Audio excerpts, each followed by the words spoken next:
میرے پاس کوئی اور شے ہوتی تو میں بچا کے نہ رکھتی، بیٹے دے کے نا حاضری لگوا کے تو واپس دروازے پہ لے گئی۔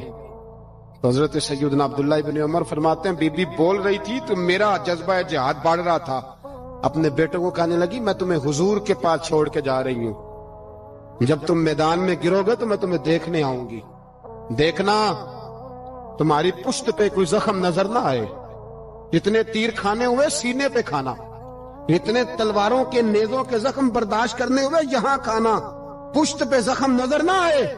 حضرت عبداللہ ابن عمر فرماتے ہو بی بی کی گفتگو میرا جذبہ جہاد بڑھا رہی تھی۔ ایک بی بی 3 سال کا 4 سال کا بیٹا لیے رو رہی ہے، احد کا دن ہے، سہیلیاں پوچھتی ہیں تو کیوں روتی ہے؟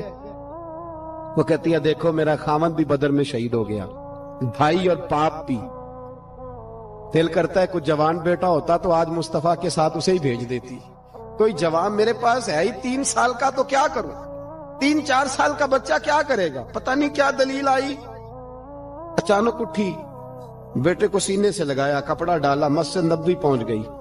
حضرت بلال کہتے ہیں مجھے ملی، کہنے لگی بلال مجھے پتہ ہے حضور تیاری کرا رہے ہیں جنگ کی، پر 2 منٹ اگر میری ملاقات ہو جائے۔ بلال حبشی کہنے لگے حضور ہم ایک بی بی ضد کر رہی ہے۔ حضور باہر آئے، کہنے لگی حضور میں فلاں کی بیٹی، فلاں کی بہن، فلاں کی بیوہ ہوں، میں نے بدر میں 3 شہید دیے ہیں، اب میرے پاس یہ 3 سال کا لال ہی بچا ہے، بڑا فخر ہے میرا، لوگ مجھے شہید کی بیوہ، شہید کی بیٹی، شہید کی بہن کرتے، دل کرتا ہے شہید کی اماں بھی کہیں جاؤں تو میرا بیٹا لے لے۔ سیدنا بلال کہتے ہیں حضور مسکرائے، کہنے لگے یہ 3 سال کا نونہال کیا کرے گا؟ کہتے ہیں اماں کا عجیب جذبہ ہے، کہنے لگی محبوبہ سنا ہے اسلحہ بھی تھوڑا ہی ہے، ڈھالیں زیادہ کوئی نہیں، میرا بیٹا ساتھ رکھ لیں، جب آپ کی طرف کوئی تیر آیا نا تو میرا بیٹا ڈھال کے اس کو ڈھال بنا کے آگے کر دینا۔ محبوبہ ڈھال تو بانی سکتا ہے نا؟ حضرت بلال فرماتے ہیں مصطفیٰ کریم نے فرمایا جا میں نے قبول کیا، قیامت کے دن بیٹا گھر لے جا، جب تیرا نام پکارا جائے گا تو شہید کی اماں کہہ کے پکارا جائے گا، جا تو گھر لے جا۔ کہتے ہیں چلتے چلتے ایک غریبنی اور آ گئی، اتنی سی اٹی بان کی، اتنی سی، بلال حضور سے ملاقات ہو جائے گی، نبی پاک آ گئے، کہا محبوبہ یہ غلبہ اسلام میں میرا بھی حصہ ڈال لے۔ حضور نے فرمایا یہ کیا ہے؟ کہنے لگے حضور خامد فوت ہو گیا، اولاد اللہ نے بے نیازی سے دی نہیں، سویرے چرخہ کاٹ کے رزق حلال کھاتی ہوں، میرے پاس نا یہ اتنا سا بان ہے، ایک گھوڑے کی لگام بن جائے گی، محبوبہ حصہ تو ڈال جائے گا نا دین کے لیے، میری قبولیت ہو جائے گی۔ میرے حبیب نے ہاتھ اٹھائے اور دعا مانگی، کہے اللہ جتنا تو میدان کے مجاہدوں کو اجر عطا فرمائے اتنا اس غریبنی کو بھی عطا فرمانا۔ حضرت عمر فاروق رضی اللہ تعالیٰ عنہ رات کا وقت چہرے پہ نقاب ڈال کے گلی میں گھوم رہے، میں بھی گلی میں نکلتا ہوں، آپ بھی نکلتے ہیں، لیکن مقصود یہ ہے کہ ذرا پتہ کریں باہر کی ہوا کیسی ہے، مقصود یہ ہے کہ پتہ کریں کہ آج برگر کس دکان کا اچھا ہے، معلومات کریں کہ محلے کی سیاست کس رخ جا رہی ہے، وہ بھی نکلتے تھے، لیکن مقصود یہ نہیں تھا، مقصد سمجھ گئے تھے نا، وہ اس لیے نکلتے تھے کہ پتہ کروں کوئی دکھی تو نہیں، کوئی تکلیف میں تو نہیں، کوئی آزمائش میں تو نہیں۔ دیکھیں نا کام وہی ہے، میں بھی کرتا ہوں، آپ بھی کرتے ہیں، ساری دنیا کرتی، لیکن وہ ایکم احسن عملا، کردار کس کا ستھرا ہے، ذہن کس کا اونچا ہے، ذوق کس کا بڑا ہے۔ زندگی وہ بھی بتا گئے، ہم بھی گزار رہے ہیں، لیکن وہی کمزور باتیں اور وہی روایتی گفتگو اور وہی لب و لہجہ اور وہی دنیا داری کے مخصوص ہی ہماری گفتگو، فلاں کیا کر رہا ہے، کہاں پہنچ گیا، اگر پیسے کسی نے نہیں کمائے تو کہاں نکھٹو ہے تب نہیں کمائے، اور اگر زیادہ کما لیا تو کہنے لگے 1 نمبر طریقے سے تو نہیں کمائے جا سکتے، یہ کوئی غلط رستہ بڑی گفتگو ہے، بس نشستن گفتن برخاستن۔ تو اعلیٰ کام، اعلیٰ کردار ان لوگوں، حضرت عمر گزر رہے تھے تو غلام ساتھ تھا، ایک شخص کو دیکھا کہ مدینے کے باہر خیمہ لگایا ہوا ہے، بھئی خیریت ہے، یہاں خیمہ کو لگایا؟ کہنے لگا امیر المومنین سے ملنے آیا، رات ہو گئی تھی تو سوچا یہیں قیام کر لیتا ہوں، صبح ان سے ملوں گا۔ تو فرمایا اندر کسی کے درد سے کراہنے کی آواز آتی ہے، کہنے لگا میری بیوی ہے۔ اور بچے کی ولادت کا وقت آ گیا تکلیف میں. حضرت عمر دوڑے گھر گئے, اپنی اہلیہ سے کہنے لگے نیکی کمانے کا ارادہ ہے؟ اس نے کہا ہے. مقصد سمجھ گئے تھے نا وہ لوگ. بالکل ہے. فرمایا جو ضرورت کی چیزیں ولادت کے وقت ہوتی ہیں لے لے. کچھ گھی لے لیا, کچھ چنے لے لیے, کچھ ضرورت کی چیزیں لے لی, خاتون کو ساتھ لیا. یہ خاتون اول کی بات کر رہا ہوں میں خاتون اول کی بات کر رہا ہوں. حضرت فاروق اعظم رضی اللہ تعالیٰ عنہ امیر المومنین ہے. حضرت عمر نے اپنی اہلیہ کو ساتھ لیا, جہاں وہ شخص تھا وہاں آئے. اہلیہ نے حضرت عمر کے ذمہ کام لگایا, آگ جلا لیں, یہ تیل لے لیں, فلاں فلاں چیز گھی میں ڈال لیں, بنانی شروع کر دیں.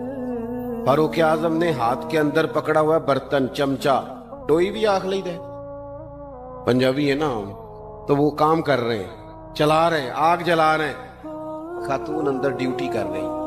تو وہ شخص جو تھا نا جس کی بیوی تھی, وہ کہتا میں 2-3 دفعہ کا غلام ادھر آ, فلانی چیز بتا. میرے ذہن میں یہ تھا کہ امیر المومنین نے کو بندہ کھڑا کیا آنے جانے والے مسافروں کا خیال کرے. میرے ذہن 2-4 دفعہ میں نے اپنے لفظوں میں بات بھی کہہ دی, لیکن جب اندر میرے بچے کی ولادت ہوئی تو اندر سے میری بیوی بولی اور حضرت عمر کی اہلیہ بولی اور بول کے کہنے لگی امیر المومنین مبارک ہو, آپ کے دوست کو رب نے بیٹا دیا ہے. وہ شخص کہتا ہے میں باہر کھڑا تھا, وجود تڑپ گیا, آنکھیں برس پڑی. کبھی نہیں رویا تھا پر کیفیت عجیب بن گئی. کوئی تقریر نہیں سنائی, کوئی اعلیٰ شعر نہیں انہوں نے پڑھا. میں نے جوں لے کر ان کے سر سے پاؤں تک دیکھا. میں نے کہا یہ وہی شخص ہے جس کا نام لے تو کیسر و کسرا کانپ جاتے ہیں, یہ وہی شخص ہے. میں نے جمعے میں کہا تھا کہ روب کپڑوں کا نہیں ہوتا, روب تو دیانتداری کا ہوتا ہے. ہاں بڑا مال کما کے لوگوں نے بنائی ہوتی ہے کار کوٹھی, تو بندے کھڑے ہو کے کہہ دیتے ہیں 2 نمبر طریقے سے آیا ہے. اور 13ویں-14ویں گریڈ کا ملازم ہو تو اس کے سامنے بہت بڑا افسر ڈر رہا ہوتا ہے, یار بندہ دیانتدار ہے, یہ رشوت نہیں لیتا, سفارش نہیں مانتا, یہ میرٹ پہ کام کرتا ہے. تو روب تو آپ کی دیانتداری کا ہے, آپ کی سچائی کا ہے. اپنی زندگی میں جو لوگ مقصد سمجھ گئے, مقاصد پا گئے, کچھ کر گئے, ہم ذرا الجھ گئے ہیں. پہلے اتنا شاندار مکان بناتے ہیں, پھر مرنے کو کس کا دل چاہے. اتنی محنت کر کے جو ہے وہ کوٹھی بنائی ہے تو اب چھوڑ کے کون جائے. وہ تیار بیٹھے تھے. انہیں نبی کریم نے کہا تھا کن فی الدنیا کانک غریب نو عابر السبیل, تم نے مسافروں کی طرح رہنا ہے. او میرے بھائی, کبھی دیکھا ہے ایئرپورٹ پہ مسافر لڑتا ہو کہ میں نے یہ جگہ خریدنی ہے؟ اسے پتہ ہے کہ ابھی فلائٹ آنی ہے, میں نے تو چلے جانا ہے. ریلوے اسٹیشن پہ جو جگہ ہوتی ہے وہ خریدنے کے لیے لوگ رٹا نہیں ڈالتے, انہیں پتہ ہے پہلی ٹرین سے چلے جانا ہے. بس سٹاپ پہ جھگڑے نہیں ہوتے کہ یہ کرسی میری ہے, جانا جو ہے مٹی دیں تے مٹی رہنا ہی. ایویں کادی بلے بلے, اج مٹی دے اتے بندے آتے کل مٹی دے تھلے. اتنا زیادہ مقصد نہیں نا جب سمجھتے تو بے چین ہے, بے قرار. بعض لوگوں نے اتنے پیسے جمع کر لیے کہ اتنے کھا نہیں سکتے, اتنی ضرورت نہیں, لیکن اس کے باوجود ہے کہ وہ دوڑ ختم ہونے کا نام ہی نہیں لے رہی. حضرت صدیق اکبر رضی اللہ تعالیٰ عنہ امیر المومنین ہے. بادشاہوں کے بڑے بات ہوتی ہے. ہمارے ملک میں ایسے بھی بادشاہ گزرے ہیں کہ جو سفر پہ جاتے تھے تو خانساہ میں بھی لے جاتے تھے, باورچیوں کو بھی لے کے جاتے تھے کہ کھانا میری مرضی کا ہونا چاہیے. حضرت ابوبکر صدیق نے پانی مانگا, امیر المومنین, تو صحابہ نے نا شہد ملا پانی پیش کیا. کوئی اتنی لمبی بات تو نہیں, لیکن صدیق اکبر رو ہی پڑے, اور اتنا روئے کہ ہجکیاں بن گئیں. لوگ کہتے ہیں پتہ نہیں تھا کس بات پہ رو رہے ہیں, پر ہم بھی رو پڑے. حضور آپ کیوں روتے ہیں؟ تو آپ فرمانے لگے یار مجھے آسانیوں میں مبتلا کرنے لگے ہو, مجھے ان دنیا کی لذات میں الجھانے لگے ہو. میں حضور کی بارگاہ میں بیٹھا تھا, اللہ کے رسول فرما رہے تھے پیچھے ہٹ جا, پیچھے ہٹ جا, پیچھے ہٹ جا. میں نے پوچھا حضور آپ کس کو کہہ رہے ہیں؟ حضور فرمانے لگے دنیا میرے پاس آئی تھی, وہ قریب کرنا چاہتی تھی مجھے, تو میں نے اسے کہا پیچھے ہٹ جا, میرے نیڑے نہ آنا, دور ہٹ جا. وہ ہٹ تو گئی ہے پر جاتی دفعہ کہہ گئی ہے سونیا آپ تو بچ گئے ہیں, پر آپ کے بعد والے کیسے بچیں؟ تو مجھے سینے سے لگا لے, گلے سے لگا لے. مقصد اپنا سمجھیں, اعمال کا حسن پیدا کریں. اگر انسان کا مقصود مال کمانا ہے تو اگر مال مل گیا تو اس کے بعد پھر کیا کرے گا؟ کسی نے طے کر لیا تھا کہ بہت بڑی گاڑی اور بہت بڑا بنگلہ مجھے چاہیے، تو وہ بنگلہ اسے مل گیا، گاڑی آ گئی۔ اب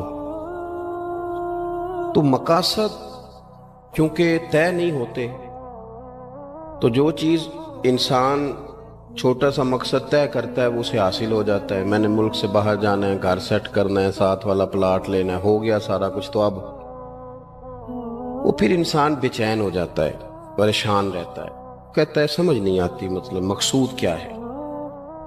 اللہ تبارک و تعالیٰ نے تو ایک تنکا بے مقصد پیدا نہیں کیا، اتنا سونا انسان کیسے بے مقصد پیدا کر؟ تو رب کریم نے ہمیں بتایا کہ مقصد تو تمہارا ہے، مقصد ہے الذی خلق الموت والحیات لیبلوکم ایکم احسن عملا۔ اس نے موت اور حیات اس لیے پیدا کی ہے تاکہ پتہ چلے تم میں اچھے عمل کون کرتا ہے، تم کس قدر زیادہ اپنے رب کی عبادت کرتے ہو، کس قدر زیادہ حسن اخلاق کا مظاہرہ کرتے ہو، کس قدر زیادہ لوگوں کی خدمت کرتے ہو، کس قدر زیادہ تم دین کی تبلیغ میں، اشاعت میں، ابلاغ میں، ترویج میں کردار ادا کرتے ہو۔ با مقصد تمہیں بنایا، با مقصد اچھا ترین عمل تم میں سے کون کرتا، اس لیے موت اور حیات پیدا کی تھی کہ تم نے ستھرے سے ستھرے اعمال، بہتر سے بہتر کردار، اعلیٰ سے اعلیٰ تمہارا انداز زندگی۔ دیکھیں ہم نے لوگوں کے ساتھ مل کے رہنا ہوتا ہے، بہت ساری چیزیں ایسی ہوتی ہیں کہ جو تکلیف کا سامان بنتی ہیں۔ اب انہی لوگوں کے ساتھ اللہ نے ہمیں مل کے رہنے کا حکم دیا، ان کے حقوق ادا کرنے کا حکم دیا، تو ساتھ ساتھ نہ درگزر کا بھی کہا، معافی کا بھی کہا۔ جب انسان معافی کر دینے والا ہو جاتا ہے، درگزر والا ہو جاتا ہے، تو پھر وہ بڑا ہو جاتا ہے، بڑے دل والا ہو جاتا ہے، بڑے حوصلے والا ہو جاتا ہے، بڑے ضرب والا ہو جاتا ہے، اس کی زندگی حسین ہوتی۔ تو یہاں آئے تھے کچھ کام کرنے، وہ جو ہم نے مقصود بنائے تھے نا، مطلب اچھے کپڑے، اچھی دنیا داری، اچھی گاڑی، اچھا موبائل سیٹ، وہ چونکہ مقصود نہیں تھا تو ان چیزوں کے حصول کے باوجود بھی لوگ پریشان ہیں۔ مقصود یہ تھا کہ بہترین عمل، سونا عمل، اعلیٰ ترین عمل میرے رسول پاک صلی اللہ علیہ وسلم کے غلاموں نے نا وہ عمل کر کے دکھایا۔ اعلیٰ ترین مزاج رکھتے تھے اور اعلیٰ ترین خدمت، یعنی لوگ ان کا کردار دیکھ کے نا، کردار اور عمل دیکھ کے، ہم تو لمبی تقریریں کرتے ہیں، باتیں کرتے ہیں، بڑا کچھ بتانا پڑتا ہے، لیکن وہ بس تھوڑا سا نا لوگ ان کے پاس اٹھتے بیٹھتے تھے، آتے جاتے تھے۔ اتنی دوڑ ہے کہ آگے بڑھ کے اور لینا ہے، اور لینا ہے، عالم مزید کا رٹا، وہ سمجھ گئے، ہم نہ اڑے ہوئے۔ بہت سارے لوگ ایسے ہیں جنہیں صحیح بات کا پتہ چل گیا ہے، وہ فیصلہ کرنے میں دیر کر رہے ہیں، انہیں سمجھ آ گئی ہے کہ بہتر یہی ہے کہ میں وقت پہ مسجد آیا کروں، انہیں سمجھ آ گئی ہے بہتر یہ ہے کہ سویرے اٹھ کے نا واٹس ایپ بعد میں دیکھوں، پہلے قرآن پاک کی زیارت کر لیا کر۔ سمجھ انہیں ہے، سمجھ ہے کہ باتیں زیادہ کرنے سے بہتر ہے درود و سلام زیادہ پڑھا جائے، پتہ انہیں ہے، وہ فیصلہ ہی نہیں کر رہے، ارادہ نہیں بنا رہے، توجہ نہیں کر رہے۔ جب بہت زیادہ بندہ دنیا داری میں الجھ جاتا ہے نا، بہت زیادہ، آسانیاں تو بندے کو جینے نہیں دیتی۔ پہلے انسان کہتا ہے کہ موٹر سائیکل ہو جائے نا تو چلو سفر آسان ہوگا، پھر موٹر سائیکل کہتا ہے ٹائر 2 ہیں، 4 ٹائروں والی ہونا، چلو مہران ہی ہو جائے خیر ہے، لیکن مہران میں بیٹھتے ہی اسے خیال آتا ہے کہ اس کی تو سیٹیں تنگ ہیں، پھر اس سے بڑی گاڑی چاہیے۔ یہ روز دوڑ ہے، بانج فقیروں کسے نہیں ماریا، اے ہوئی چور اندر دا، یہ دوڑ ہے، یہ ختم۔ حضرت ابوبکر صدیق رضی اللہ تعالیٰ عنہ امیر تھے، ہمیں تو نا جی ایک سے ایک کھانا، اور آج یہ نہیں کھانا، آج میری مرضی کا کھانا، یہ میری مرضی کا، یہ میرے بچے کی مرضی کا، یہ فلانے کی مرضی کا، وہ خواہشات کا انبار، اور نفس بچے کی طرح ہوتا ہے، خواہش پوری کرو تو فوراً ہی دوسری بھی بتا دیتا ہے، دوسری پوری کرو تو تیسری کی بھی خبر دے دیتا ہے۔ ہم نا چونکہ الجھ جاتے ہیں، پھر وہ الجھاؤ ہمیں باہر نہیں نکلنے دیتا۔ اگر تھوڑا تھوڑا کر کے، میرا مطلب یہ ہے کہ زندہ رہنے کے لیے روٹی کھانی ہے نا، مثلا روٹی کا لطف کتنی دیر ہوتا ہے، جتنی دیر منہ میں چباتے ہیں، اس کے بعد ختم۔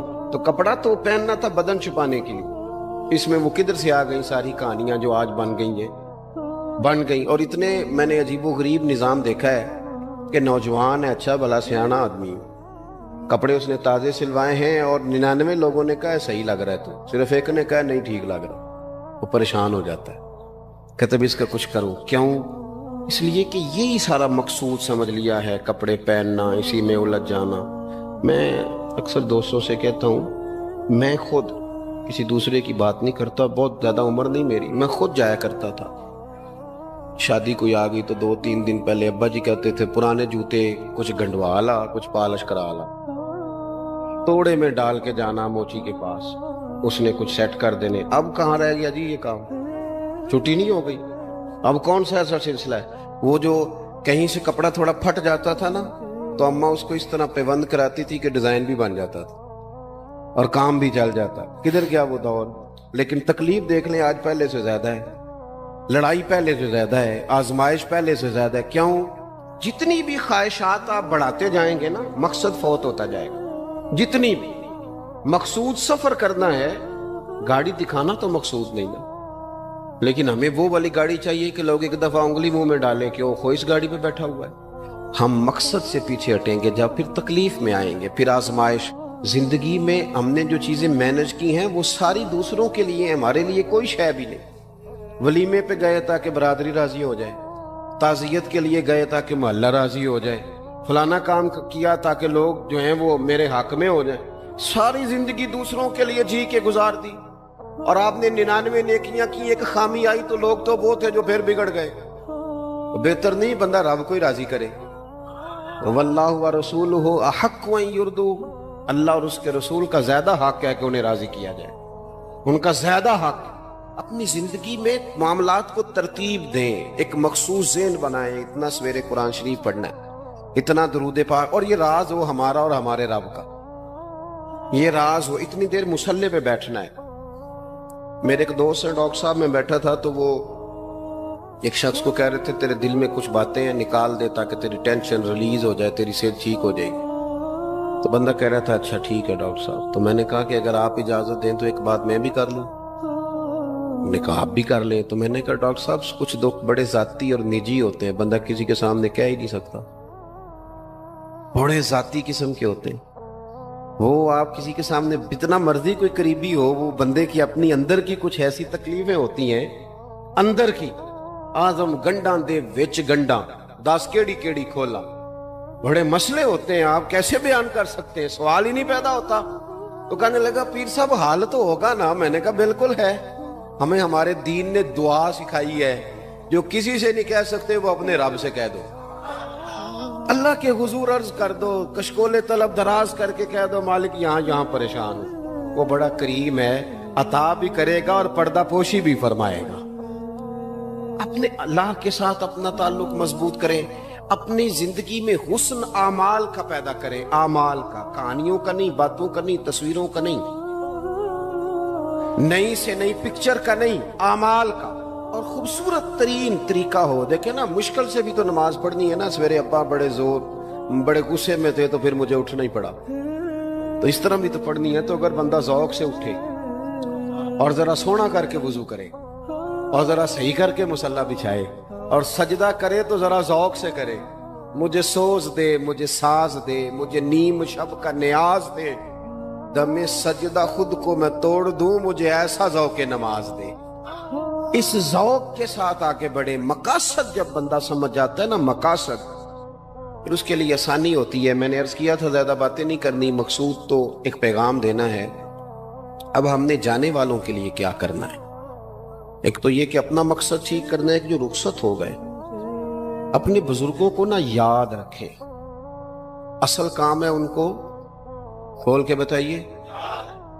سال کے بعد ختم بڑی اچھی بات ہے، سسماہی ششماہی سیماہی سب ٹھیک ہے، ان کو یاد رکھیں. حضور نہ یاد رکھتے تھے، اپنی والدہ کا ذکر کرتے، اپنے والد کی بات کرتے، اپنے دادا کا ذکر کرتے. اپنے جانے سیدہ خدیجہ الکبریٰ رضی اللہ تعالیٰ عنہ وصال کر گئیں تو حضرت عائشہ کہتی ہیں حضور اکثر گھر میں ان کا ذکر کرتے. اپنے بزرگوں کو یاد رکھیں، ان کا ذکر کریں. ان کو نا والد کے لیے نا والد ہونا شرط ہے، پی ایچ ڈی ہونا شرط نہیں. والد کے لیے والد ہونا شرط ہے، مفتی ہونا شرط. والد ان پڑھ بھی ہو تو بچے کو سمجھانے کا سلیقہ سے اللہ اسے عطا کاری دیتا ہے. ماں بالکل ان پڑھ بھی ہو تو بچوں کو سمجھانے کا طریقہ اللہ اسے ان سے سیکھیں. میرے والدہ اور والدہ دونوں اپنا نام نہیں لکھ سکتے تھے، تو میں اپنے دوستوں سے کہتا ہوں مجھے کبھی موقع ملے تو میں کئی جلدوں میں کتاب لکھ سکتا ہوں اپنے ماں باپ. اس لیے کہ وہ جو ہمیں سکھا گئے، جو بتا گئے، وہ انہی کا خاصہ تھا.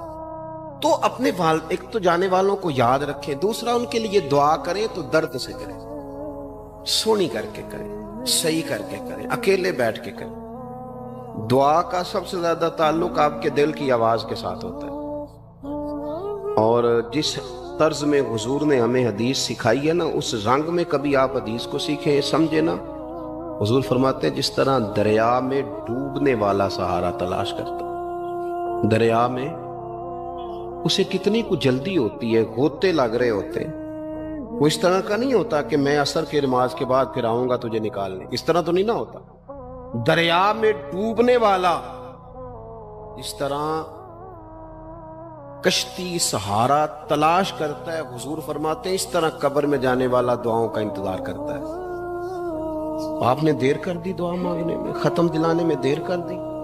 خود صبح و شام ہمہ وقت دعا. ابھی آپ آیتیں سن رہے تھے سورہ ابراہیم کی، اللہ نے نماز میں رکھ دی، ربنا اغفر لی ولی وللمؤمنین یوم یقوم الحساب.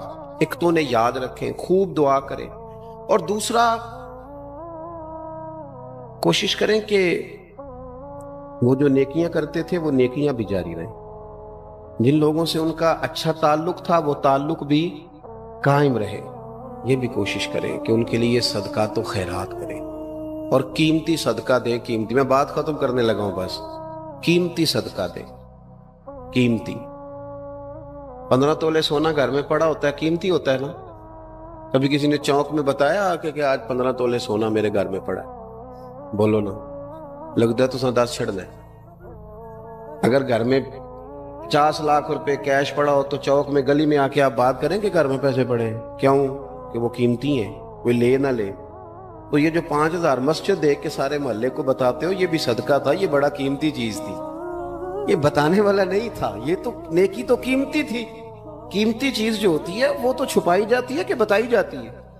یہ جو بیٹیاں ہیں نا اسلام کی، مائیں بہنیں، یہ قیمتی ہیں. اس لیے اسلام انہیں کہتا ہے تم گلیوں اور چونکوں میں آنے والی نہیں، قیمتی چیزیں گھر کے اندر رہا کرتی ہو. تم قیمتی چیزیں ہو، تمہارا وجود قیمتی ہے. تم کبھی ماں ہو، کبھی بیٹی ہو، کبھی بہن ہو، کبھی بیوی ہو، قیمتی ہو. اس لیے تمہیں اسلام کہتا ہے کہ گھر کے اندر رہو گی تو تمہاری قیمت رہے گی.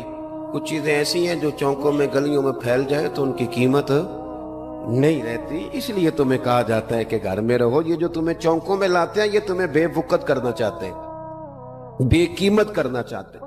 انسان تھوڑی دیر کے لیے، اگر تھوڑی دیر کے لیے غور کرے تو بڑے بڑے جانور انسان سے بڑے طاقتور ہیں، لیکن اللہ نے ان کی نکیل انسان کے ہاتھ میں تھما دی.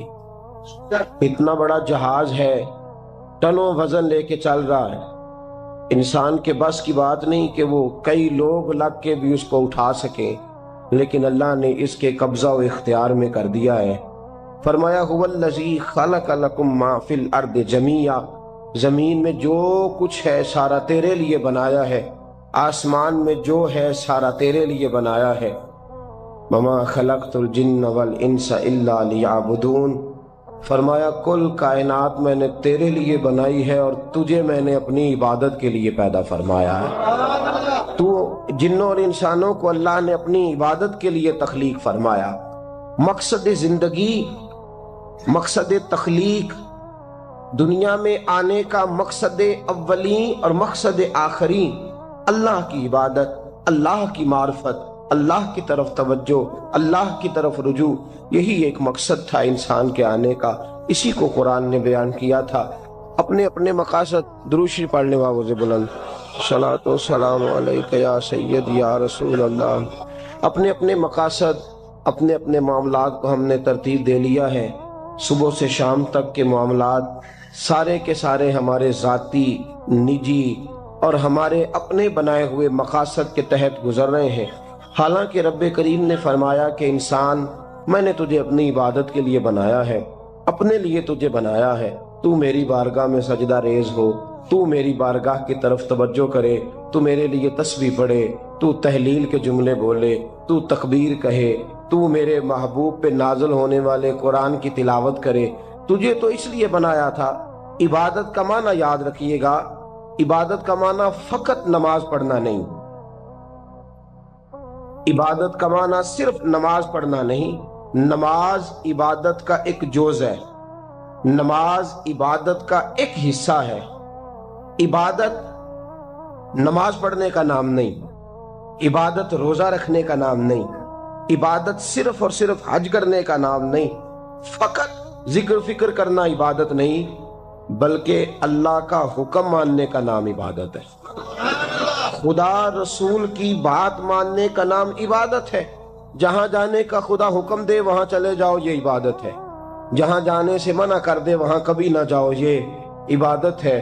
اگر نماز پڑھنے کا نام ہی عبادت ہوتا تو پھر فجر کی فجر کے وقت کیوں پڑھنی پڑتی، پھر ظہر میں ہی کیوں فرض ہوتی، پھر عصر کا وقت مغرب میں جا کے کیوں نہ شروع کیا جاتا، پھر انسان کی مرضی تھی جب پڑھ لیتا۔ فرمایا نہیں، عبادت میری ہے، اصل میری اطاعت ہے۔ میں جب کہوں کہ یہ فجر کا وقت ہے تو تجھے فجر مان کے پڑھنا، جب کہوں ظہر کا وقت ہے تو ظہر مان کے۔ ہم نے عبادت کو مخصوص کر دیا، مسجد میں چلے جانا، نفل پڑھ لینا، کچھ دیر قرآن شریف پڑھ لینا، کچھ دیر اللہ کی عبادت کر لینا، کچھ دیر ذکر اذکار کر لینا، اس کا نام عبادت ہے۔ اور باہر نکل کے بے شک جھوٹ بولے، باہر نکل کے بے شک غیبت کرے، باہر نکلے اور کم تولے، باہر نکلے اور اپنی من مرضی کرے، تو یہ عبادت نہیں۔ اس لیے کہ ہم اس خدا کے ماننے والے ہیں جو صرف مسجد میں نہیں ہوتا، بلکہ جلوہ تیری ذات کا کو بکو ہے، میں جدھر دیکھتا ہوں ادھر تو ہی تو ہے۔ ہمارا خدا صرف مسجد میں نہیں ہے، اللہ ہر جگہ ہے۔ جے میں تینوں اندر جانا پھر مقید جانا، جے میں تینوں باہر سمجھا اندر کون سمانا، اندر بھی تویں باہر بھی تویں وچ بلا کون نمانا۔ اصل بات یہ ہے کہ جب خدا ہر جگہ ہے تو اللہ تبارک و تعالیٰ کا حکم ہر جگہ ماننا ہے، ہر جگہ اطاعت کرنی ہے، ہر لحاظ سے۔ رب کی بات ماننے کا نام عبادت ہے، اللہ کی، اس کے رسول الپاک صلی اللہ علیہ وسلم کی بات ماننے کا نام، توجہ ہے آپ کی میری بات پہ؟ عبادت کا مفہوم سمجھیے گا، عبادت کا مفہوم سمجھیے گا۔ ہمارا وہ دین نہیں جو پنڈتوں جوگیوں راہبوں کا مذہب ہے کہ جنگلوں میں نکل جاؤ تسبیح لے لو، میں کھٹکتا ہوں دل عالم میں کانٹے کی طرح اور تو فقط اللہ اللہ اللہ۔ یہ مذہب نہیں۔ ہمارا دین کہتا ہے مسجد میں بیٹھ کے جو ذکر کرے گا اسے بھی ثواب ملے گا، اور جو محنت کر کے کما کے بچوں کو کھلائے گا اسے بھی ثواب ملے گا۔ ہمارا دین یہ کہتا ہے جو مسجد میں بیٹھ کے قرآن پڑھے گا اسے بھی ثواب ملے گا، اور جو گلی میں پڑا ہوا کانٹا اٹھا دے گا اسے بھی اللہ اجر عطا فرمائے گا۔ اللہ کا حکم ماننا، اللہ کا حکم ماننے کا نام عبادت۔ محمود غزنوی کے پاس ہیرا ہے، محمود غزنوی کے بڑے غلام تھے تو ایک بڑا پیارا تھا اسے، آپ جانتے ہیں اس کا نام کیا تھا؟ ایاز محمود غزنوی کو بڑا تو حسد شروع ہو جاتا ہے ہر جگہ، اللہ ماشاءاللہ۔ لوگ کہنے لگے بادشاہ ہر وقت اسی کو پیار کرتا رہتا ہے، ہر وقت اسی کی طرف توجہ کرتا رہتا ہے۔ بادشاہ نے ایک دن آزمانا چاہا، اتنا ہیرا تھا، موٹا ہیرا بادشاہ کے پاس۔ بادشاہ نے ایک وزیر صاحب کو بلایا، کہا یہ اینٹ پکڑو، ہیرے پہ مارو، اسے توڑ دو۔ کہنے لگا بادشاہ بات تیری ٹھیک ہے پر بڑا قیمتی ہیرا ہے، کیوں تڑوا رہے ہیں آپ؟ مال خزانہ میں رکھ دیں، کام آئے گا، کسی نہ کسی جگہ پہ استعمال ہو جائے گا، آپ کیوں اس کو تڑوانے کی ضد کر رہے ہیں؟ بادشاہ سلامت نے کہا اچھا تم نے ٹھیک مشورہ دیا، میں ہی جذبات میں آ گیا تھا۔ ایک دوسرے آدمی کو بلایا، اس کو کہا یہ ہیرا توڑنا ہے۔ اس نے کہا بادشاہ مجھے لگتا ہے پوری دنیا میں اتنا موٹا ہیرا تیرے پاس ہے، کسی اور کے پاس نہیں ہوگا۔ یہ توڑنے کی چیز نہیں، تجوری میں سنبھالنے کی چیز ہے، اسے سنبھال کے رکھ۔ تیسرے کو بلایا، چوتھے کو بلایا، جس کو بھی بلاتا رہا وہ بادشاہ کو سمجھاتا رہا، جس کو بلایا بادشاہ کو سمجھایا۔ ایاز کی باری آئی، کہا ایاز ادھر آ۔ توجہ ہے آپ کی؟ ایاز ادھر آ، یہ ہیرا تو توڑ دے۔ اس نے اینٹ پکڑی، زور سے ماری، ہیرا توڑ دیا۔ بادشاہ کہنے لگا بڑا بیوقوف ہے بھئی تو، یہ سارے میرے خیر خواہ تھے، مجھے سمجھاتے رہے اور تو نے خیال ہی نہیں کیا، میں بیوقوف تھا تو بھی ساتھ ہو گیا، توڑ ہی دیا۔ کہنے لگا بادشاہ غلطی ہو گئی، مجھ سے غلطی ہو گئی، مجھے نہیں توڑنا چاہیے۔ اس نے کہا اچھا چل چھوڑ، ایک بات بتا، تیرے سامنے جو سب مجھے مشورے دے رہے تھے تو نے کیوں نہیں دیا؟ میں نے تجھے کہا توڑ دے۔ کیا لفظ ایاز نے کہے، کمال کر دی۔ کہنے لگا بادشاہ میرے دل میں خیال آیا ہیرا ٹوٹتا ہے تو ٹوٹ جائے، میرے بادشاہ کا حکم نہیں ٹوٹنا چاہیے، یہ ٹوٹتا ہے تو ٹوٹ جائے، یہ کرچی کرچی ہوتا ہے تو ہو جائے، خزانہ خالی ہوتا ہے تو ہو جائے، لیکن میرے مالک کا حکم نہیں ٹوٹنا چاہیے۔ بادشاہ میں ہر چیز توڑ دوں گا پر میں تیرا حکم نہیں توڑ سکتا۔ بس دوستو یہی عبادت ہے، بلا مثال و بلا تشبیہ بات سمجھیے گا۔ جس نے خدا کا حکم توڑ دیا اس نے عبادت نہیں کی، اور جس نے خدا کا حکم اچھا آؤ نماز کے لیے، دکان کا وقت ہے، گاہک بھی زیادہ آ گئے ہیں، رش پڑ گیا ہے، اب تھوڑا وقت مشکل ہو جائے گا، ذرا تھوڑی دیر میں پڑھ لوں گا۔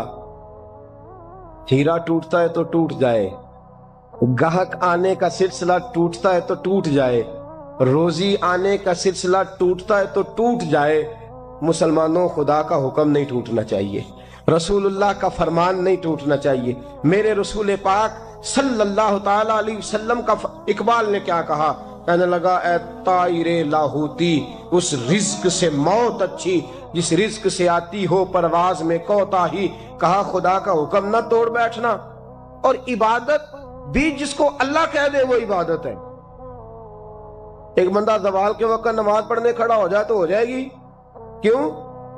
نماز نہیں پڑھ رہا۔ اچھا میں آپ کو روایت سناتا ہوں، شیر خدا مولا کائنات حضرت علی المرتضی رضی اللہ تعالیٰ عنہ فرماتے ہیں رسول پاک صلی اللہ علیہ وسلم نے ہمیں منع فرمایا یا جب عید الفطر کا دن ہو یا عید الاضحیٰ کا دن ہو تو تم نے کیا کرنا ہے؟ فجر کی نماز پڑھنی ہے، اس کے بعد اشراق چاشت نہیں پڑھنی، فجر سے لے کر عید کی نماز تک درمیان میں کوئی نماز نہ پڑھنا۔ جب عید کی نماز ہو چکے پھر تمہیں اجازت ہے جتنے مرضی نفل پڑھو، لیکن فجر سے لے کر عید تک تم کوئی اور نماز نفل درمیان میں نہ پڑھنا۔ حضرت علی المرتضی شیر خدا کا زمانہ ہے، عید کا اعلان ہو گیا، عیدگاہ میں لوگ کٹھے ہو رہے ہیں، ایک شخص دوڑا آیا، اس نے آ کے نماز کی نیت باندھ لی۔ توجہ ہے آپ کی؟ میں نے کہا عبادت ہے خدا کا حکم ماننے کا نام۔ حضرت علی رضی اللہ تعالیٰ عنہ نے نماز کے بعد اس شخص کو بلایا، فرمایا ادھر آ، تجھے نہیں پتا کہ جب تک عید کی نماز نہیں ہوتی کوئی اور نفل نہیں پڑھیں گے؟ کہنے لگا جی میں نے نماز ہی پڑھی ہے، کوئی جرم کیا ہے؟ کوئی نماز پڑھی ہے نا، میں نے سجدہ کیا ہے، کوئی جرم ہے؟ حضرت علی نے تلوار نکال لی، فرمایا جو مصطفیٰ کی سنت توڑ کے نفل بھی پڑھے گا میں اس کا بھی سر قلم کر دوں گا، جو رسول پاک کے حکم کے خلاف عبادت بھی کرے گا اس کو بھی قتل کر دیا جائے گا۔ توبہ کر۔ یاد رکھیے گا عبادت خدا رسول کی بات ماننے کا نام ہے۔ آپ سویرے 8 بجے اٹھ کے کھڑے ہو جائیں کہ میں نے تو فجر پڑھنی ہے، فجر کا وقت 8 بجے نہیں ہوتا، وہ گزر گئی 4 بجے، 4:15 بجے ہو چکا۔ ایک شخص شام 7 بجے کھڑا ہو جائے کہے جی میں تو ظہر کی نماز 7 بجے پڑھا کروں گا، یہ کیسے ممکن ہے؟ اس کا وقت تو 2 بجے کے راؤنڈ اباؤٹ ہے، تجھے اسی وقت ادا کرنی۔ یاد رکھیے گا عزیز ساتھیو، عبادت اللہ کا حکم ماننے کا نام ہے، لیکن عبادت کی بہت بڑی جو ایک رکن ہے، عبادت کا بہت بڑا جو ایک جز ہے وہ نماز پڑھنا، بہت بڑا جز۔ حضرت محمد بن ابی بکر حضرت صدیق اکبر کے صاحبزادے رضی اللہ تعالیٰ عنہ کیا فرماتے ہیں؟ فرماتے ہیں مسلمانوں بڑے نصیبوں والے ہو، بڑے نصیبوں والے ہو، تمہیں تو اللہ کی بارگاہ میں جانے کے لیے اجازت ہی نہیں لینی پڑتی، اللہ نے تمہارے لیے دروازہ ہی کھول دیا ہے، جب دل کیا وضو کیا نماز کی نیت باندھی اللہ کے دروازے کھل گئے، اور بغیر کسی ترجمان کے تم نے اپنے رب سے بات کرنی شروع کر دی۔ عبادت ایسی نعمت ہے، اللہ کی بارگاہ میں کھڑے ہونا، سجدہ کرنا اتنی بڑی فضیلت کی بات ہے۔ یہ حدیث میرا خیال ہے آپ کو کبھی بھولنی نہیں چاہیے۔ سید عالم نور مجسم شفیع معظم صلی اللہ علیہ وسلم نے فرمایا بتاؤ اگر کوئی کسی کے گھر مہمان جائے تو میزبان اس کے ساتھ کیا سلوک کرے گا؟ تو صحابہ کہنے لگا یا رسول اللہ جتنا میزبان اچھا ہوگا اتنا ہی اچھا سلوک کرے گا، جتنا وہ اعلیٰ ہوگا اتنا ہی اعلیٰ سلوک کرے گا، جتنا وہ عرفہ ہوگا اتنی ہی اس کی بات بھی بڑی ہوگی۔ نبی پاک صلی اللہ علیہ وسلم نے فرمایا جو مسجد جاتا ہے وہ اللہ کا مہمان ہے، جو مسجد جاتا ہے وہ اللہ کا مہمان ہے۔ فرمایا میزبان کے ذمے ہے کہ مہمان کے اوپر رحمت کرے، کرم کرے۔ فرمایا جب تو مسجد جاتا ہے تو خدا بھی رحمتوں کے دروازے کھول دیتا ہے، اللہ تیرے لیے فضل کے دروازے کھول دیتا ہے۔ نبی پاک صلی اللہ تعالی علیہ وسلم نے فرمایا جب تو اپنے گھر سے مسجد جانے کے لیے ابھی نکلتا ہے، ابھی تو گیا نہیں، ابھی تو نکلا ہے، فرمایا تو نے سیدھا پیر اٹھایا ہے تو تیرا ایک درجہ بلند ہو گیا ہے، تو نے الٹا قدم اٹھایا ہے تو تیرا ایک گناہ معاف ہو گیا ہے، پھر تو نے سیدھا قدم اٹھایا ہے تو تیرا ایک درجہ بلند ہو گیا۔ اپنی اپنی طبیعت ہے نا۔ حضور نے حدیث سنائی، حضرت سیدنا اسید بن حضیر رضی اللہ تعالیٰ عنہ دیہاتی آدمی تھے، مسجد نبوی سے دور گھر تھا، مسجد آنے جانے کے لیے گدھا رکھا ہوا تھا، گدھے پہ بیٹھ کے مسجد آتے تھے، نماز پڑھ کے اسی پہ بیٹھ کے لوٹ جاتے تھے۔ جس دن حضور نے فرمایا نا ایک قدم پہ ایک گناہ معاف ہوتا ہے، ایک قدم پہ ایک نیکی ملتی ہے، گدھا گھر ہی چھوڑا ہے۔ صحابہ کہنے لگے یار دور کا تیرا سفر ہے، تم آرام سے گدھے پہ آ جا۔ کہنے لگے کیوں؟ میں کیوں گدھے پہ آؤں؟ میں تو روز پیدل آؤں گا، تم سب کے تھوڑے تھوڑے گناہ معاف ہوں گے، تھوڑے تھوڑے درجے بلند ہوں گے۔ میں نے چونکہ دور سے آنا ہے، اللہ میرے زیادہ گناہ معاف فرمائے گا، میرے زیادہ درجے بلند فرمائے گا، میرے اوپر زیادہ کرم نوازی فرمائے گا۔ جو مسجد کی طرف چل کے آیا ایک ایک قدم پر اللہ اس کے درجے بلند کرے گا، ایک ایک قدم پہ اللہ اس کے گناہ معاف کرے گا۔ قرآن مجید کی طرف ہے، معانی مفاہیم سمجھنے کا ذوق ہو، میرا رب میرے لیے کیا فرماتا ہے پر جان دے۔ یہ سورہ فاتحہ ہے نا، سورہ فاتحہ اللہ کا فضل ہے مسلمانوں کے بچوں بچے ہوا کی بچے بچے کی زبان پر جاری ہو جائے۔ اللہ کے پیارے حبیب صلی اللہ علیہ وسلم نے فرمایا یہ ذرا اس کا مزہ لیجیے گا۔ حضور فرماتے ہیں، رب فرماتا ہے یہ سورہ فاتحہ آدھی میرے بندے کی آدھی میری ہے، آپ کو بھی اس کا ذائقہ لینا ہو، یعنی یہ میرے اور میرے بندے کے درمیان ہے، تقسیم ہے، کیا بلا سورہ ہے، یہ اس کا مزہ لینا آج کے بعد۔ یہ بندے کے درمیان اللہ کے درمیان تقسیم ہے، وہ کریم ہے نا، اپنے فضل سے کہہ رہے تقسیم ہے۔ کیسے؟ بندہ کہتا ہے الحمدللہ رب العالمین الرحمن الرحیم مالک یوم الدین ایاک نعبد و ایاک نستعین۔ یہ اس نے اپنے رب کی حمد، اللہ کی تعریف کی، اللہ سے استعانت کا سوال کیا، اپنی ساری عبادتیں نیاز مندیاں اس کے حضور پیش کرتے نا۔ اب بندہ اپنا حصہ اپنے مالک سے طلب کرتا کہتا ہے میرے الصراط المستقیم۔ دنیا میں سب سے زیادہ تکلیف میں وہ بندہ ہوتا ہے جو الجھا ہوا ہوتا ہے۔ اب میں ساری باتیں کیسے آپ کو سمجھاؤں گا؟ تو بھائی ساری بندے کے پاس میں اس کے موجود ہو، قد بڑا اونچا ہو، رنگ بڑا پیارا ہو، لیکن اگر اس کے پشت پر کرتے پہ لکھا ہو کسی کو ملے تو فلان ڈریس میں موجا، شعور ہی نہ ہو، اس کے پاس ذہنی استعمال بھی نہ ہو، اور اس کے بعد کروڑوں روپیہ پہ ہو تو کس کا ہوگا؟ ہدایت کا نور، شعور کی زندگی اتنی بڑی نعمت ہے۔ میں نے تھوڑی سی دنیا دیکھی ہے کہ ایسی آدمی ہے دنیاوی طور اور کئی ممالک میں بزنس کرتا ہے اور اس کی کمپنی کئی ملکوں میں جانی پہ جانی جاتی ہے، لیکن ہدایت کا رستہ اس طرح بات ہے کہ جب وہ اپنی کل کی تسکین کے لیے پیاس بجھانے کے لیے کھڑا ہوتا ہے تو بت کے سامنے کھڑا ہوتا ہے، تو دنیاوی طور پر ظاہر نہیں بھی اشری ہے، اور اس کے پاس ڈھیر سارے مانو اسباب ہیں. اور میرے یاروں دیکھو تو شیطان اتنی بڑی نعمت ہے کہ تم پیدا ہی عثمان کی گود میں ہوگا جس نے کہا کہ اشہد ان لا الہ الا اللہ. اب جب تو سورہ فاتحہ یہ دنیا کو دیکھ کر کے لوگ کتنے گمراہ ہیں، مالدار ہونے کے باوجود، ڈگریوں کے باوجود. اب جب تو اللہ سے کہتا ہے نا اہدنا الصراط یا اللہ سیدھے راستے پہ چلا، پھر ہدایت کی قدر ہوتی ہے. اور پھر کئی لوگ ایسے تھے جو چلے سیدھے راستے پر، آئیوں کے جناب عیسیٰ، لیکن معاذ اللہ کیا حشر کیا ہے سانیوں نے ان کی گانی بات. عقیدے کیسے کر دیے، معاذ اللہ سبحانہ معاذ اللہ تدلے کو نہ باشا. جناب عیسیٰ کو اللہ کا بیٹا کہنا گمراہ ہو. یہودیوں نے کیا کیا، حضرت عزیر کو اللہ کا بیٹا کہہ دیا. معاذ ہدایت آئی تھی برمائے نہ رہ سکے.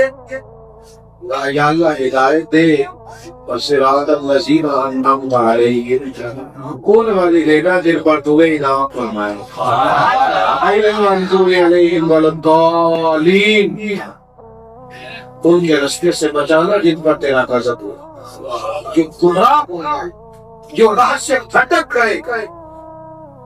اللہ فرماتا ہے میری اور میرے بندے کے درمیان یہ سورت جو ہے یہ تقسیم آئی.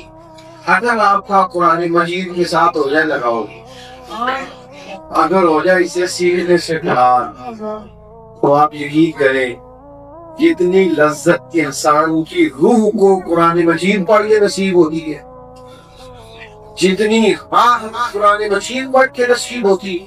ایک بہت پریشان دوست میرے پاس آئے اور سمجھدار ہیں، مالدار ہیں، بڑے لکھے ہیں اور معاملات دنیا میں سمجھتے ہیں، تو وہ آگے کہتے ہیں ایک کنجی کھولتا ہوں تو دوسری میرے لیے اور پریشانی والی بن جاتا ہے. ساری زندگی یوں ہی گزر گئی ہے، ایک مسئلہ حل کیا دوسرا تیار رہا ہے. زندگی جبر مسلسل کی طرح کاٹی ہے. بڑی تکلیف میں ہوتی مجھے رمش آپ بتائے میں کیا پڑھوں. تو میرے ان دنوں خود زیر مطالعہ سورہ یوسف میں نے اسے کہا آپ غور سے سورہ یوسف کا مطالعہ. یہ حضرت یوسف یہ نا جو پہلے باپ کے لاڈلے، یہ وہی جناب یوسف ہے جو پھر گمے ہوئے، یہ پھر وہی جناب یوسف ہے یہ مصر کے بازار میں، یہ وہی ہیں جو بعد میں شہزادے اور بڑی ان کی اعلیٰ عرفہ خدمت ہوتی ہے. وہی جناب یوسف جیل میں ہے، لیکن میرا مالک ہے نا وہ عطا کرنے پہ آیا ہے، تو جس ملک کے وہ کہتی تھی اسی ملک کا انہیں حکمران بنا دیا. یہی انسانی زندگی کی حقیقت ہے. قرآن نے بڑے واقعات بیان کیے، لیکن اس کے بارے میں کہا نحن نقص علیک احسن القصص. یہ جو واقعہ ہے یہ بڑا عظیم ہے، یہ انسانی زندگی کے اتار چڑھاؤ کا بیان ہے. یہ آپ کو متجدد سکھائے گا کہ زندگی میں اسپیڈ بریکر بھی آئیں گے، کبھی کبھی گلیوں میں پانی بھی آئے گا، اور کبھی کبھی ایسا بھی ہوگا کہ آپ کو رات کو اٹھ کے بھی کچھ مشکلات کے بارے میں سوچنا پڑے گا. لیکن رب کریم کی رحمت اگر انسان کے ساتھ ہے اور اس کی توجہ اپنے والی کی طرف ہے تو پھر اللہ تعالیٰ اسے اعزاز کی منزلیں بھی عطا کرتے ہیں. قرآن مجید سے دلچسپی پیدا کریں. قرآن مجید سورہ یاسین کو ہم دیکھتے ہیں، ایک فصل میں اللہ تعالیٰ نے 2 نبی بھیجے، لوگوں نے بات نہیں مانی. ایک اور ہے اب یہاں تبلیغ و ارشاد کا کام کرنے والے جتنے پریشان ہوتے ہیں وہاں کچھ بولی اتنی محنت ہے، اتنی جدوجہد ہے، کچھ لوگ تو نہیں سنتے. 3 پیغمبر بھیجے ہیں، لیکن جب لوگوں نے بات نہیں مانی تو کیا جملہ کہا انبیاء نے، کیسا حسین ہے. کہا بھائی وما علینا الا البلاغ المبین، ہمارے ذمہ تو کھول کر بیان کرنا کو ہم نے کرنی ہے، باقی ہدایت تو اللہ کے راستے پر. تو میرے عزیز ٹھہراؤ پیدا ہوگا، زندگی سمت کا تعین کرے گا. آپ محسوس کریں گے کہ ہم ایک ٹھہراؤ کا شکار ہے. جو بندہ جہاں بھی ہوگا عجیب سے اطمینان اپنی طبیعت میں پیدا کرے گا. شرط یہ ہے کہ وہ قرآن پاک کا طالب علم. قرآن مجید ہر شخص کو اس کے مقام پر قرار عطا فرمائے گا. آج میں نے تلاوت کی تھی، اس پر آتا ہوں اور اپنی بات کو سمیٹتا ہوں. ہمارے ہاتھوں میں اسلام کی جو سب سے بڑی صداقت موجود ہے وہ قرآن مجید، اور ہمارے پاس اس وقت نبی کریم علیہ السلام کا جو سب سے بڑا معجزہ ہمارے ہاتھوں میں موجود ہے وہ بھی قرآن مجید ہے.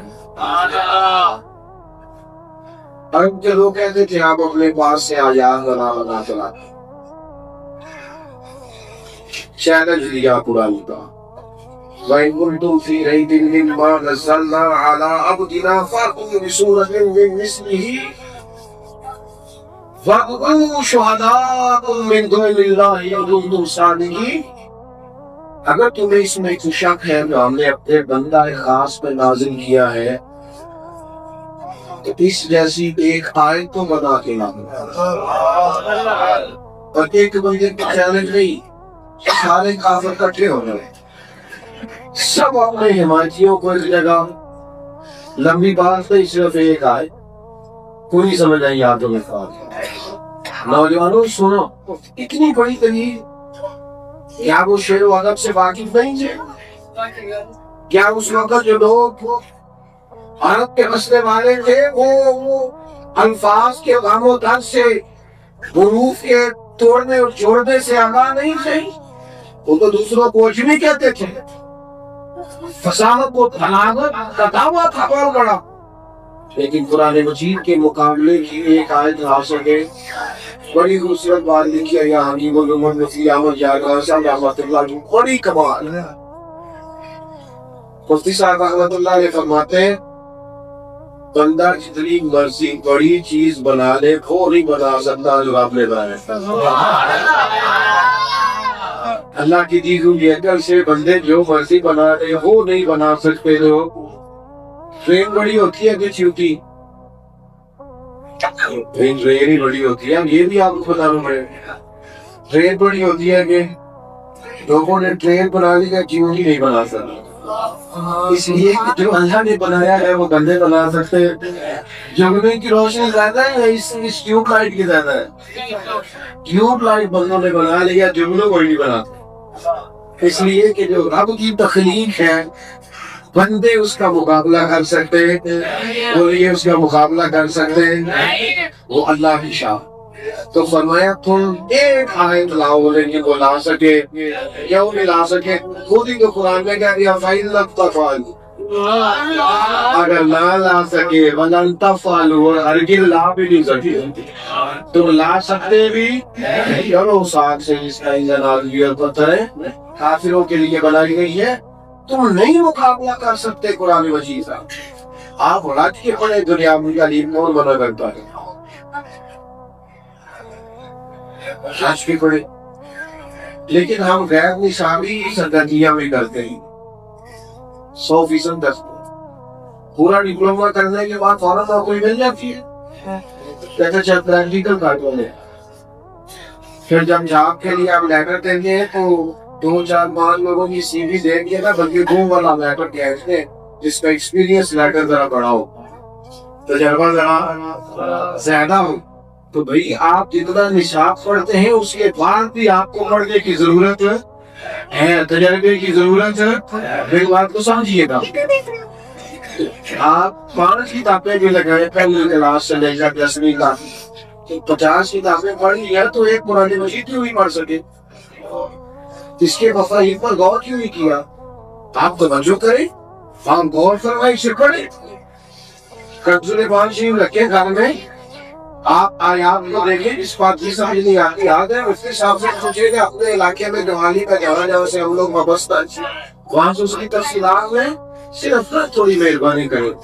پہلے بھی میں نے کہا تھا، پھر کہتا ہوں ہمارے دیسی لوگ بڑے عجیب بہانے کرتے ہیں. بات میری طرح کے کہتے ہیں عمر زیادہ ہو گئی ہے، زبان موٹی ہو گئی ہے، آپ کہاں سیکھیں گے؟ تو میں کہتا ہوں موبائل تو سب نے سیکھ لی ہے. کسی نے نہیں کہا جناب میں واٹس ایپ کیسے کروں گا، ہاں تو ہو گئی ہے. آپ غلط مجھ سے ہوئیے گا، میں چونکہ کیمروں سے بڑا تانگا رکھتا ہوں، ہر جگہ یہ سواری رہتے ہیں، اور جہاں نہیں بھی بننا چاہیے وہاں بھی چھوٹے بچوں سے لے کر ضعیفوں پر بزرگوں تک سب کو فوٹو اپلوڈ کرنی آ رہی ہے نا، سب کو لائکس کمنٹس دیکھنے آگے ہے نا میرے بھائی. تو جتنی جدید ٹیکنالوجی آتی ہے ہم ساری استعمال کر لیتے ہیں، ہمیں سمجھ آ جاتی ہے. گھر میں جتنی چیزیں نہیں آئی ہیں وقت کے لحاظ سے وہ ساری لوگوں نے استعمال کرنے سیکھی. تھوڑا سا نا جو جہاں سے بات شروع کی تھی وہیں آتا ہوں، طلب پیدا کرے. طلب جس چیز کی طلب پیدا ہو جاتی ہے نا، تیری تلاش میں پھرا میں جنگل پہاڑ اور مشت. آپ یقین کریں طلب پیدا ہو جائے تو بندہ تھکتا نہیں، طلب پیدا ہو جائے تو رکاوٹ پاس ہی نہیں ہوتی. کبھی طلب پیدا ہو جائے نا تو حضرت عبداللہ ابن عباس فرماتے ہیں جس رات نہ پڑھوں قرآن مجھے کہتے ہیں آج تمہیں پڑھی نہیں. پھر تو جناب دل لگ جاتا ہے، پھر تو طبیعت مائل ہو جاتی ہے، پھر تو وہ فرماتے ہیں کہ میرے ان کی نگین بھی گم ہو جائے تو میں قرآن مجید سے پیچھتا. طلب پیدا کریں گے، ذوق پیدا کریں گے. آپ کوئی بھی بات ایسی ہو جائے نا جس سے گھر والے خوش ہو تو بندہ وہ بات جا کے گھر سناتا. تو وہی آپ نے جو آیات سیکھی، جو ترجمہ سیکھا، جو جہاں سے کچھ پڑھا، تھوڑا سا کبھی اسے بھی کھول لے گھر کے اندر، تھوڑا سا غور کر لے گا. یہ آپ آج کمال ہو گئی ہے، یہ بات یہ پہلی دفعہ میں نے سنی، یہ پہلی دفعہ سمجھ لیا. یہ بھی رنگ ہے طلب پیدا کرے. دین بڑا مزہ، جو دین کے طالب علم ہو جاتے ہیں نا آپ یقین کریں، اور پتہ ساری زندگی طالب علم رہتا ہے. وہ نئی سے نئی چیز پڑھتا ہے نا. ابھی بھی کبھی بیٹھے ہوتے ہیں تو پھر اچھی پینسل سے حاشیہ لگاتے ہیں جملے کے نیچے، یہ کیا لکھ لیا یار مفسرین، کمال ہو گئی. اور پھر اس کا لطف لیتے ہیں کئی دنوں، کئی راتوں اس کا مزہ لیتے رہتے ہیں. یہ ذوق پیدا کریں. اللہ کی بارگاہ میں دعا کرتا ہوں اللہ تبارک و تعالی جن کلاسز کا آغاز کیا جا چکا ہے اور کیا جا رہا ہے، اللہ تعالیٰ سب کو کامیاب فرمائے.